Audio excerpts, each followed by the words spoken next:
Yeah? Oh yeah, put it this way, this here. Yeah, yeah. Okay. Yeah, okay.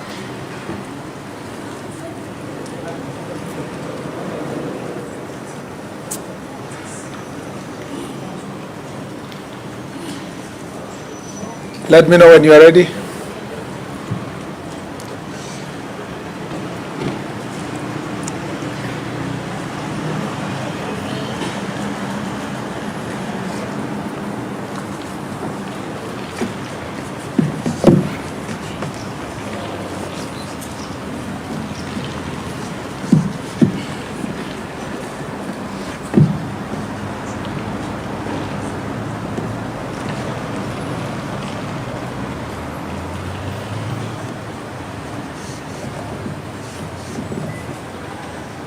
You're good?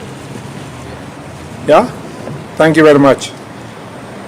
Good afternoon, everyone. Welcome to this press conference convened by the Minister of Interior National Administration with the representation of the National Police Service present and the ministry here present, represented by the PS and myself. On Wednesday of the 25th of June 2025, Kenya witnessed scenes of profound pain and violence in the name of the right to peaceful assembly. True peaceful protests, free of expression and picketing, are enshrined in our Constitution and specifically in Article 37. As the Cabinet Secretary responsible for your security, I address the nation today with heavy heart.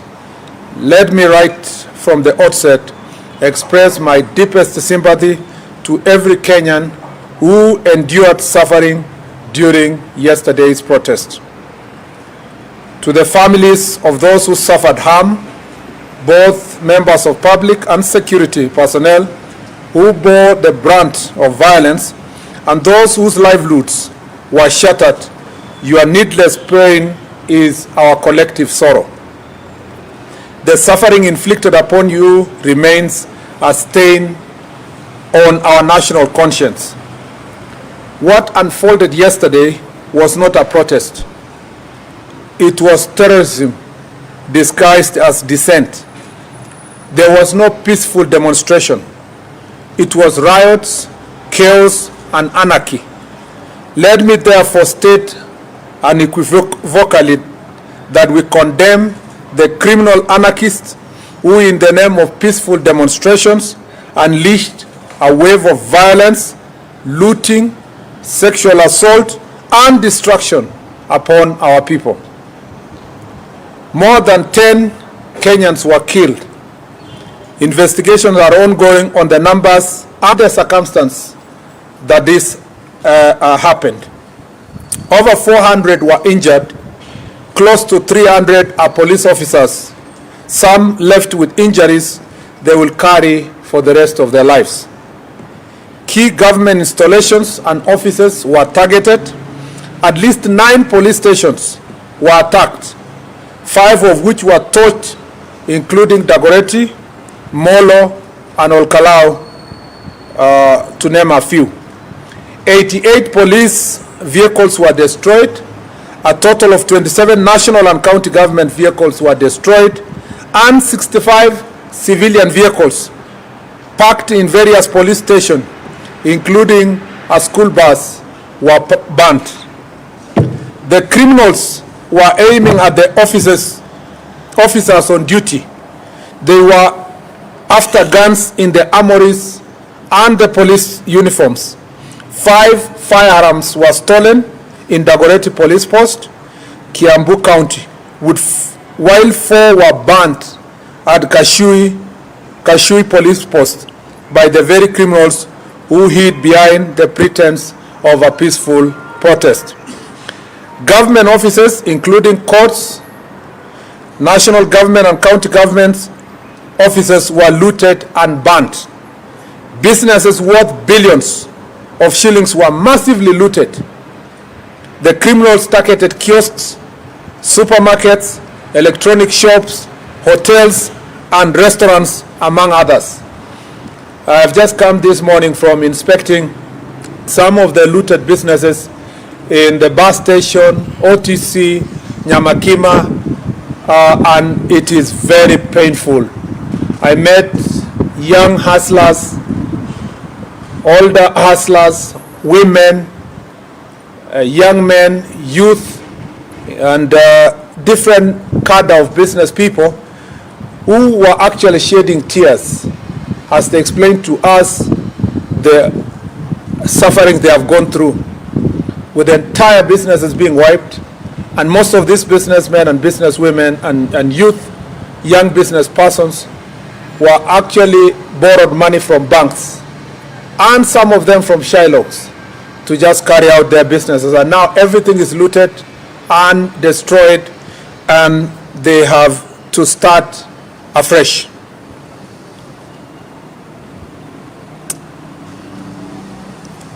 I need to note also that just like government infrastructure, business and residential premises were burnt, including the one owned by Catholic Church in Embu County. Critical infrastructure such as roads, railway, electricity, and water infrastructure were vandalized. Also of great concern to us, and as though it's pointed to the motive of the protest, is that the organizers targeted the homes and businesses of elected leaders who support government, including the homes and the business of the National Assembly Majority Leader Kimani Ichung'wah, Molo MP Kimani Kuria, Mathira Member of Parliament Eric Wamumbi, Kieni Member of Parliament whose home and supermarket was also targeted, Njoroge Wainaina, MP of Mbere, whose business premises and home was also targeted, Engineer Bernard Muriuki, and Laikipia East MP Mwangi Kiunjuri, among others, including a number of MCAs. This was not just violence. It was an orchestrated campaign of terror, an assault on our people, our constitution, our institutions, our values, and the very soul of this republic. What was billed as a peaceful protest was in truth a calculated disguise, a coordinated descent into chaos marked as civic expression, masked as civic expression. Beneath the banner of democratic rights, we witnessed a well-orchestrated campaign of political violence. What happened was not spontaneous. It was not random. It was deliberate. It was coordinated. It was funded, and it was premeditated and politically instigated. The mobilized protesters, especially along Kiambu, it is time to take out power and occupy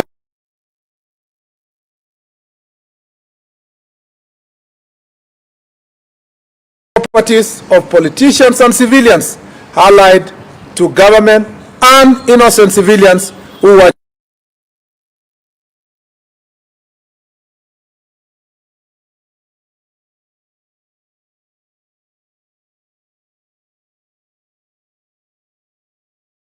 Nairobi, and watch the goons and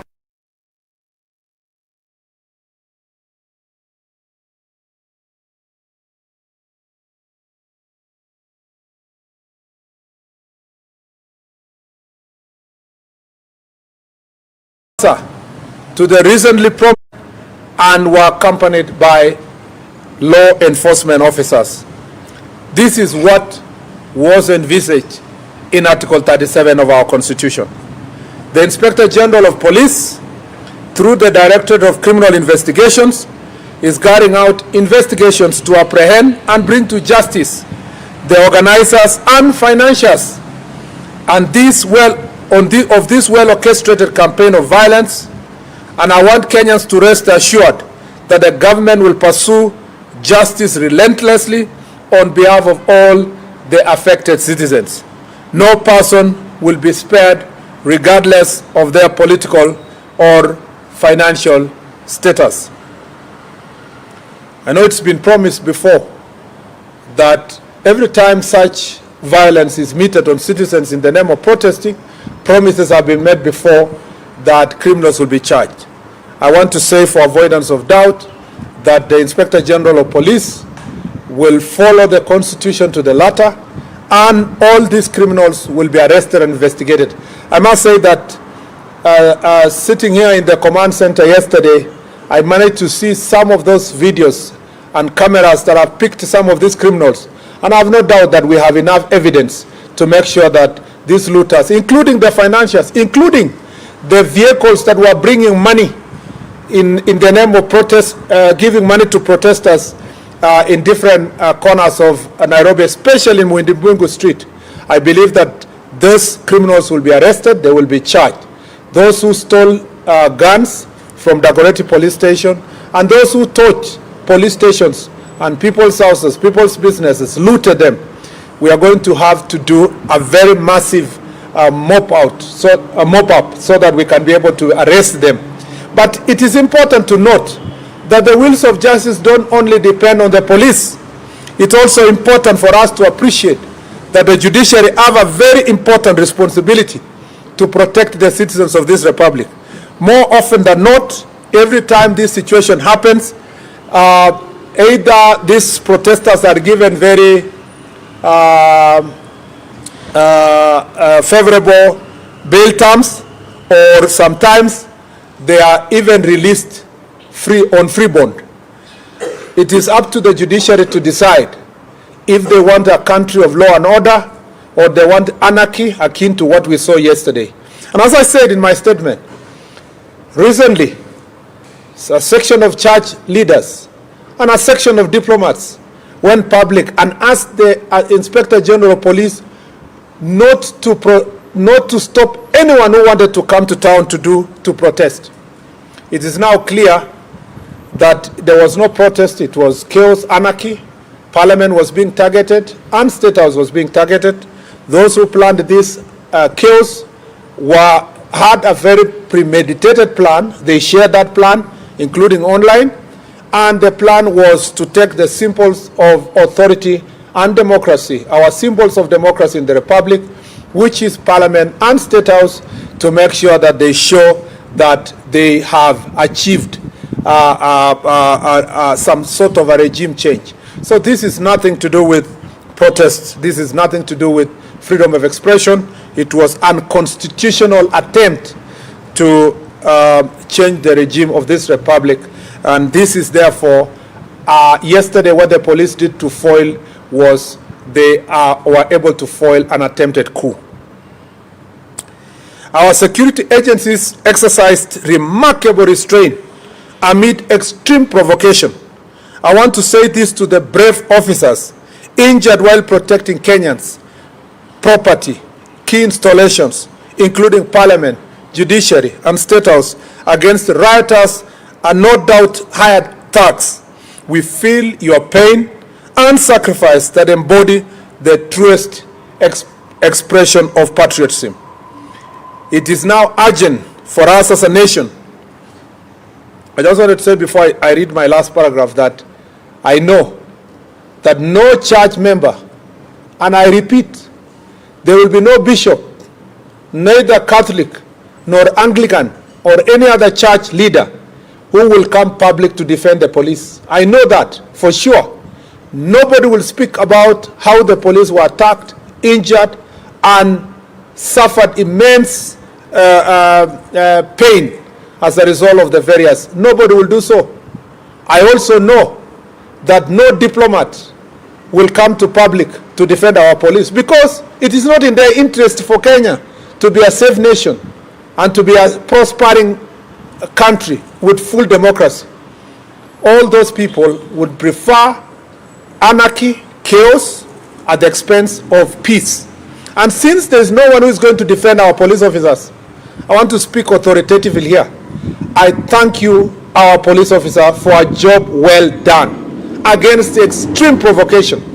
And some police stations were attacked by thugs, and their mission was just to get the guns and police uniform. And I can see some of these boys on TikTok. They are wearing police uniform, calling themselves sergeants, and that they have taken over power. Make no mistake, we will come for you, and we will come hard. It doesn't matter the noisemakers, doesn't matter those who are calling us names. I will defend the police officers, or all the police officers who did a very good job yesterday. You have my full support, 100%.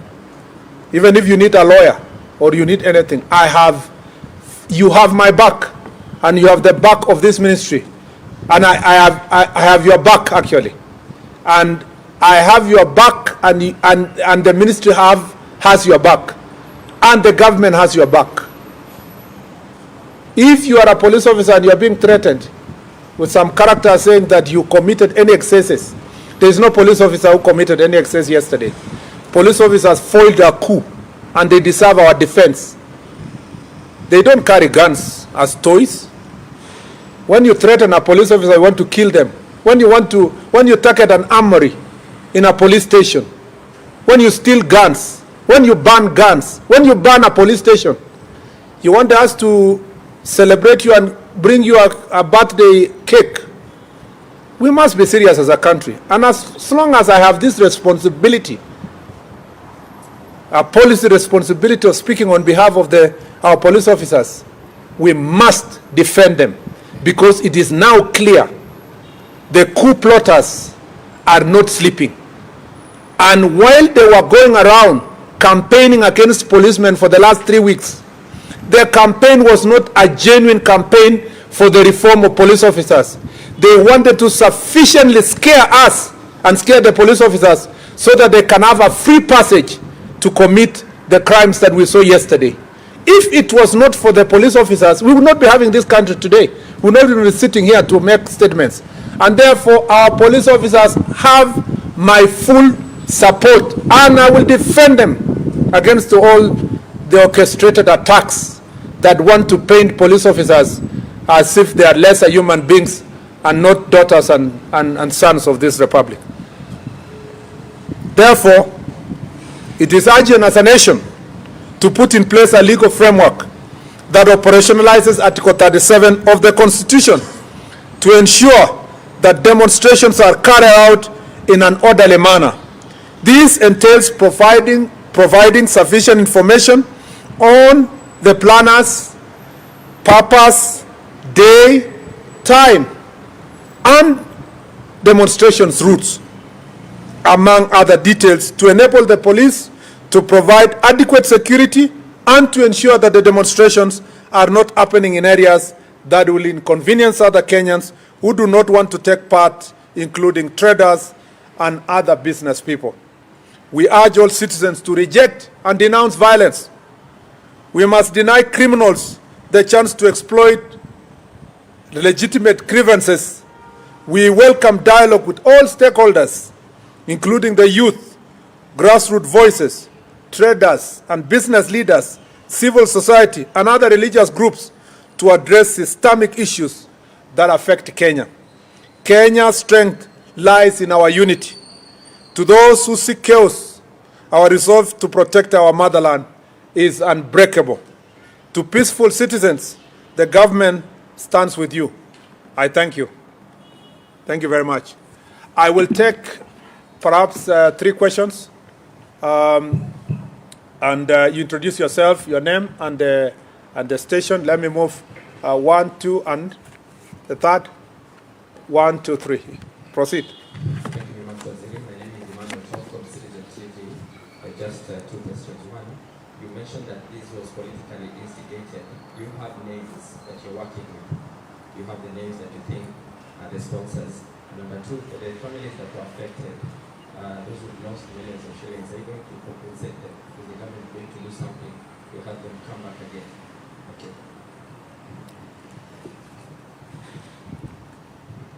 Yes, my name is Daniel Musara from Kenya News Alert.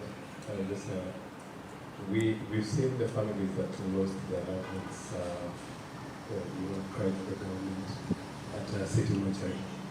What are you going to do about it? Because they're saying that they don't trust the government anymore for justice.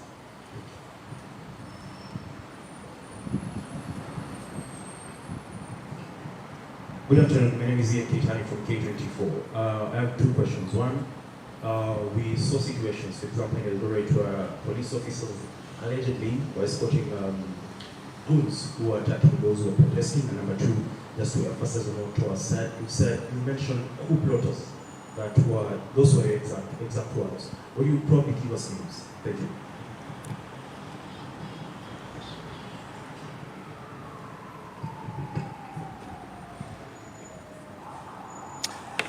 Yes, we are working with names, and I am sure you also know their names.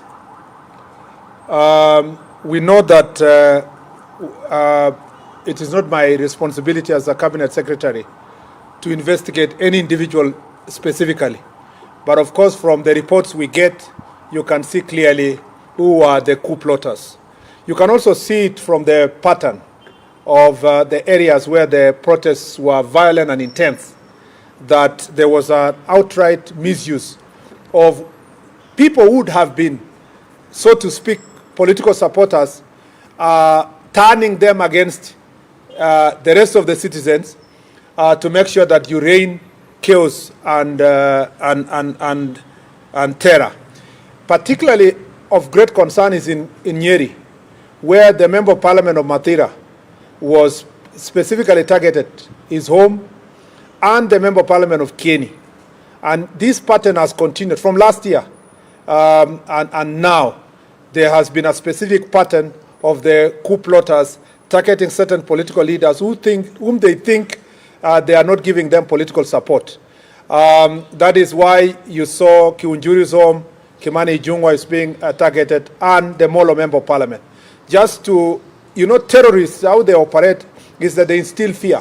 And these are political terrorists. They would like to instill fear on members of parliament who don't support their political ideology so that they can get a safe passage. The DCI does not investigate politics. It will only deal with the criminals.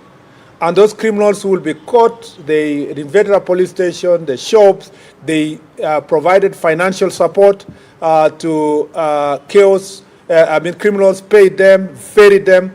The matatus that were used to ferry them, some of the vehicles that were operating pretending to be ambulances, but they were ferrying goons, all of them are going to be ensured that they have been mopped up, and all those people be arrested and charged. And as I said, it is up to now the next stage, the DPP and the judiciary, to take the next stage. And as a country, it is not my duty to announce to you the names. You will see them when they appear before court, so that then the DCI can have an ample time to carry out its responsibility. But all those characters we know.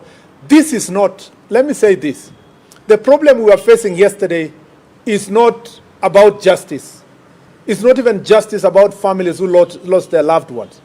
It's not even about genuine expression of views by citizens. It was just purely politics. And yesterday's game was political. But for people who are impatient to wait for the next elections, they think there is something they can do between now and next elections to get this administration out of office. They also think that because they are facing serious political upheavals, that orchestrating violence will help them negotiate a better passage from their current political challenges. So we know them, and Kenyans know them. And I'm no doubt they will start running around the country with their propaganda, the usual. We are being targeted, our cousins are being targeted. It will not take long before you will see them making the noise. But let me tell them, they are not above the law. They are not above the law. And I have said this before. We will make sure that this country is protected. And we cannot be intimidated. And I just want to repeat that.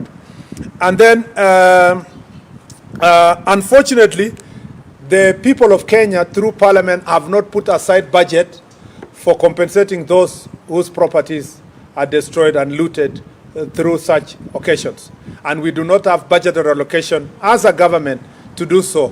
And if we were to be providing budget that will compensate people all the time when their properties are looted at this point in time, then the best law would have been those who are protest organizers should be bearing greatest responsibility. That is why you heard me say it's important to have a law that will clearly define who are the organizers of the protest, where do they want to, what is the purpose of this protest, when do they want to have the protest, where will they start the protest, which route will it follow, and where will it end? And should there be anything that is, should these protesters loot people's properties, what will happen? It is also important to organize public protests in such a way that the police can then provide necessary escort. The reason why I cited Mombasa is because Mr. Ali Nuno, who is the regional police commander, was properly briefed. The protesters followed defined route in Mombasa.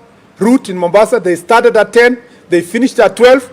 There was a small group that wanted to cause chaos at some point, but it wasn't a serious one, and the protest was closed. That is an example of how public protest should be done, not the kind of mayhem and chaos that we witness in the city.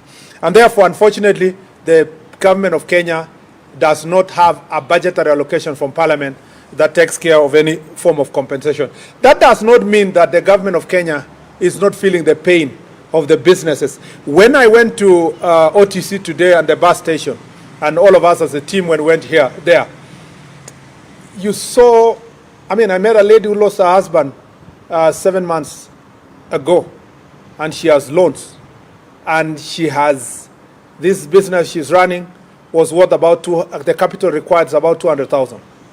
Now, as a government, you will say, yes, we have no budget to do so. But all of us as well-wishers, other business people, even from government, even as leaders,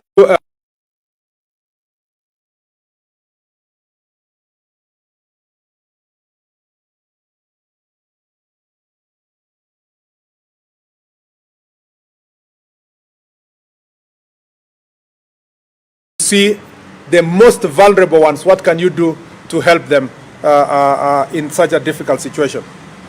I have also been asked by Daniel that there are people who do not trust the justice system.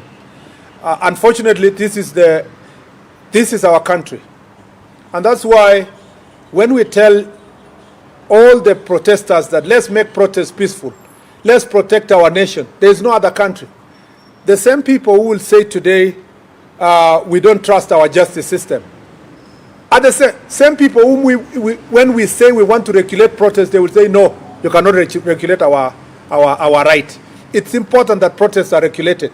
And also important for us to trust our institutions. The DCI and the police here have done a fantastic job to unearth so many cases in the country. We have the capacity and the human resource to make sure that we investigate and arrest people.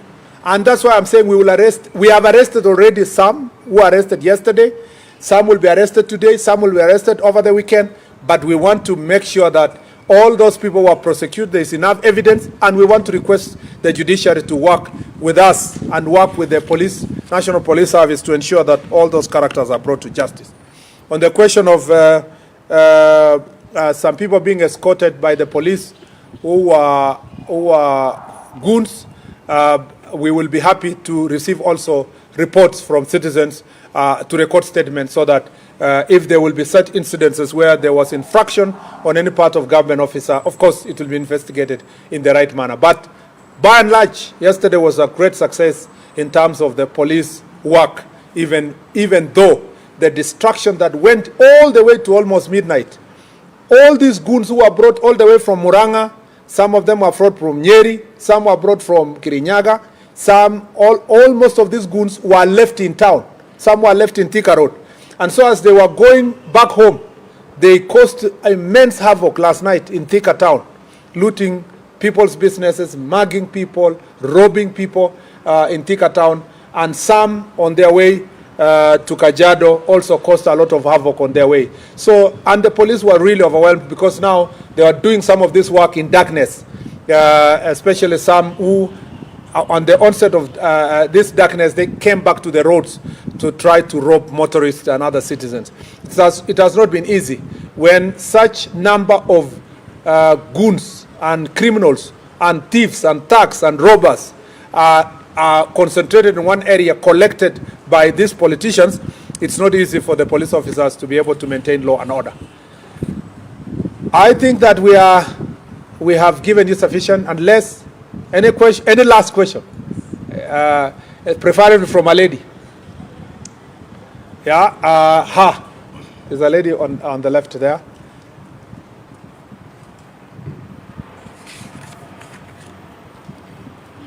Good afternoon, Honorable CS. Good afternoon. My question would be from the Communications Authority about media houses broadcasting live protests. That was followed by a High Court order from Judge Chacha Mwita, who said that is unconstitutional per se. So what is your take about the live broadcast of protests and that directive by CA and that coming from the courts? Last one. Let me give the gentleman. He was really struggling to catch my eye.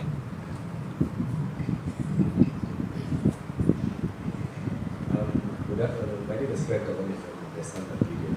My question is simple. What is your message to the people who lost their loved ones during yesterday? Thank you. Because you are the last one, let me just give you. Yeah. Thank you. My name is Mike from TV47. I just have one question.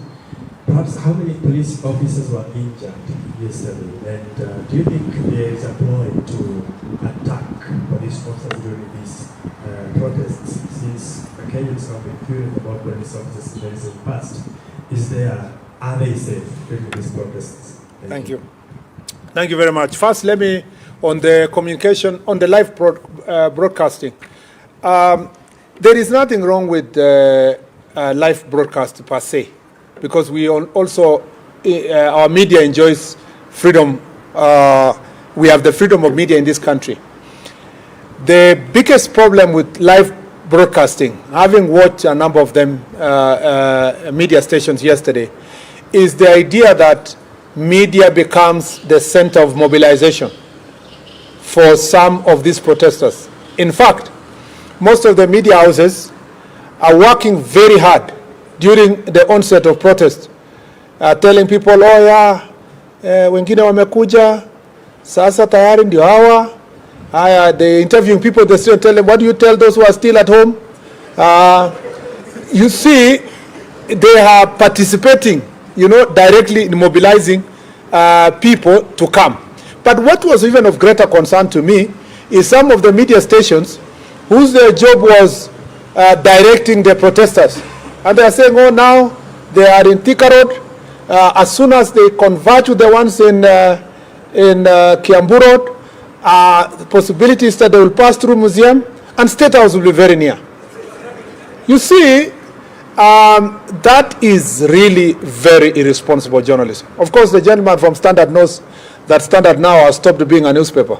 The headlines for the last 2 months or 3 months have always been about security and insulting people without resorting at one instance to ask for feedback from anybody, not even any person. Now they have these interesting headlines that pass judgment on the Inspector General of Police, the Minister, the President. Of course, the President lives on their headline. I understand the desire and the tough economic times for newspapers to sell. But that cannot happen at the expense of our country. And this is really of great concern to me, that the media houses were expected to have self-regulation. Apart from, at the end of the day, even the media houses are doing business in Kenya. If this country bans, just because you wanted to sell newspapers, you wanted to do media engagement, it's a loss to everybody. And more importantly, let me say this, that it is unfortunate that political actors are relying on media. It's not becoming independent enough to give both sides of the story. For example, you will hear that yesterday's report is reported as the the protesters have arrived somewhere and they're looting. And you're still saying the protesters have looted shops. The protesters have done this, and you can see they're criminals. Meaning that the characterization of also the criminals, we are not taking the greatest responsibility as citizens. You've watched international media, except of course when they're reporting from Africa, and Nairobi especially, that they are very careful. When they're reporting about Israel, about America, about UK, they're very careful about their own countries. But when they come to our country, report it as it is.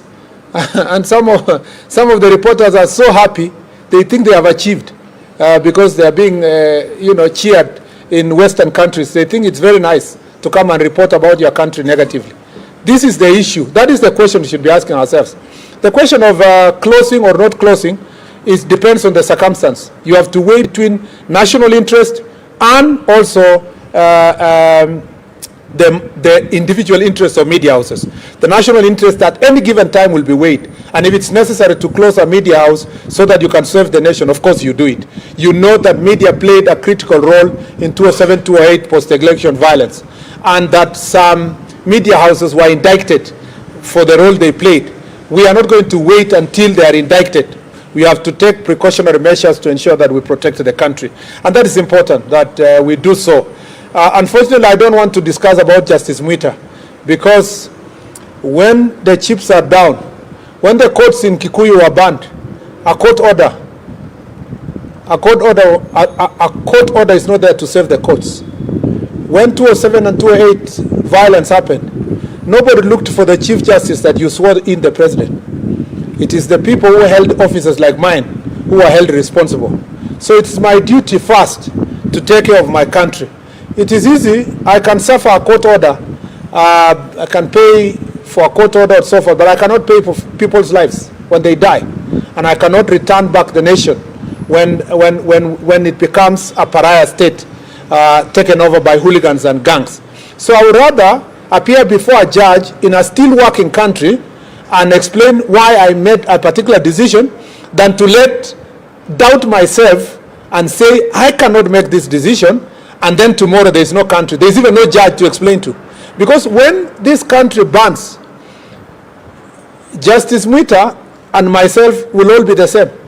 We'll probably be meeting in border between Kenya and other countries looking to be refugees. And I don't want that situation. I want first to protect the country, then the judge can pontificate with very beautiful statements when there is a peaceful nation. The other issue is the question of how many police officers were injured. No, first of all, for people who lost their loved ones, let me say this. It does not matter. It does not matter the circumstance that anyone loses a relative. Even if your relative was a robber. Even painful. All families that lost their loved ones yesterday, it does not matter if the investigation will show that some of them were trying to get into police armory. They wanted to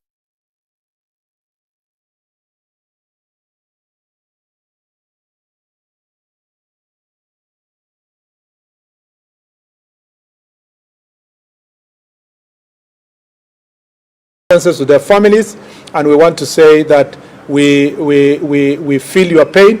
It's painful.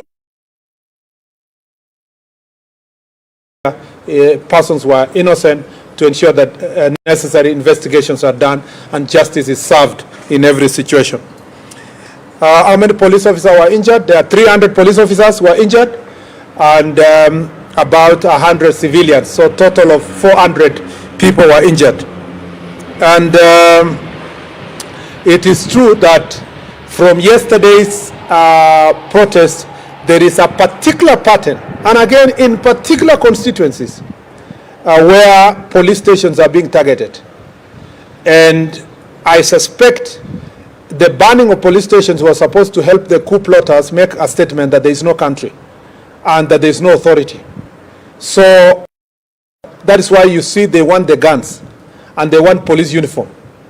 And they want to show that the uniform is degraded so that there is no authority in the country.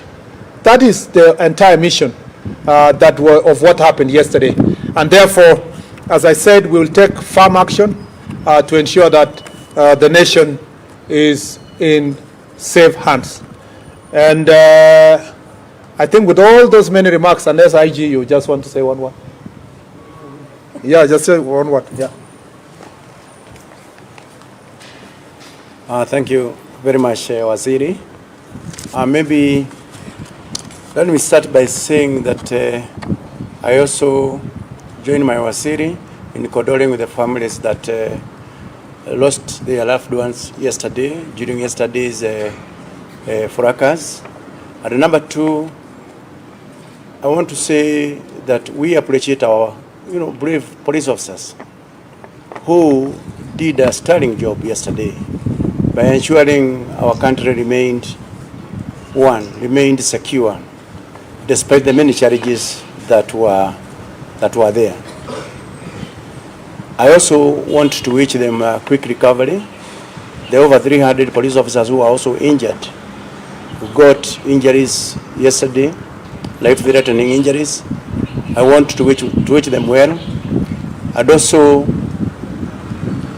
state very, very clear that we stand with them, we support them, and we appreciate the work that the men and women in uniform do. And finally, to the criminals who are involved in causing mayhem to our country, we are coming for you, and you must have your day in the court so that you can be able to answer to your criminal activities. Thank you very much. Thank you. Asanteni sana.